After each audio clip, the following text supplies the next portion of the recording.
Morning dear students, आशा करती हूँ आप सभी स्वस्थ एवं सुरक्षित होंगे। बच्चों, कल हमने आपकी भाषा माधुरी की पुस्तक में दिए गए पाठ 16 ऐसे भी बच्चे के विषय में पढ़ा था और कुछ कठिन शब्द, शब्दार्थ व प्रश्न किए थे जो इस प्रकार है।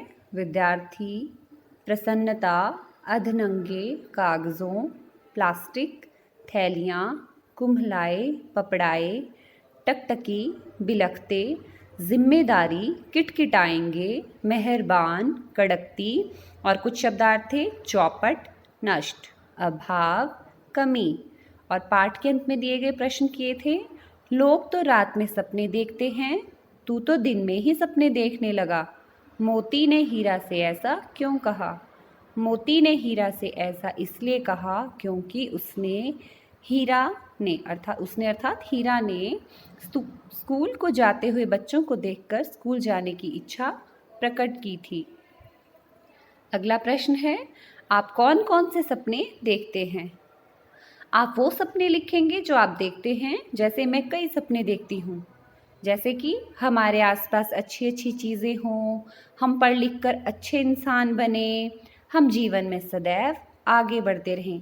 आप अपने शब्दों में भी इस प्रश्न का उत्तर लिख सकते हैं। तो यहाँ तक हमने कल किया था।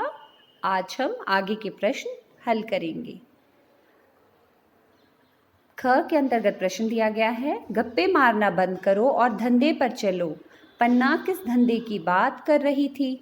आप सभी जानते हैं वे कूड़ा बीनते थे, जिसमें कागज़, फटे पुराने कागज़, थैलियाँ इत्यादि चुनते थे। तो आप उसे लिखेंगे, पन्ना कूड़ा बीनने वाले धंधे की बात कर रही थी क्योंकि वे लोग फटे पुराने कागज़ों के टुकड़े व इधर उधर बिखरी प्लास्टिक की गंदी थैलियाँ चुनते थे।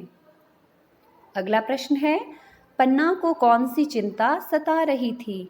इसके अंतर्गत आप लिखेंगे, पन्ना को यह चिंता सता रही थी कि अगर वह बोरी भरकर माल इकट्ठा नहीं करेगी तो घर में चूल्हा कैसे जलेगा और उसके छोटे भाई बहनों का पेट कैसे भरेगा। यही चिंता उसे सता रही थी। हो सकता है ये बच्चे हमसे अधिक योग्य और बुद्धिमान हों। ये बच्चे किसके लिए प्रयोग हुआ है?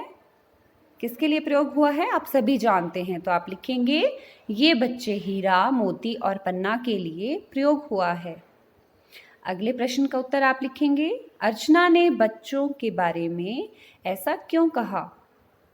अर्चना ने बच्चों के बारे में ऐसा इसलिए कहा क्योंकि वह जानती थी कि गरीबी के कारण ये बच्चे स्कूल तो नहीं जा सकते हैं, परंतु हो सकता है कि ये बच्चे उनसे भी अधिक बुद्धिमान और होशियार हों। इस प्रकार आज आप ख के अंतर्गत दिए गए 2 प्रश्न और ग भाग के अंतर्गत दिए गए 2 प्रश्न अपनी अपनी हिंदी की कॉपी में लिखेंगे व याद करेंगे। यही आपका गृह कार्य है। धन्यवाद। आपका दिन मंगलमय हो।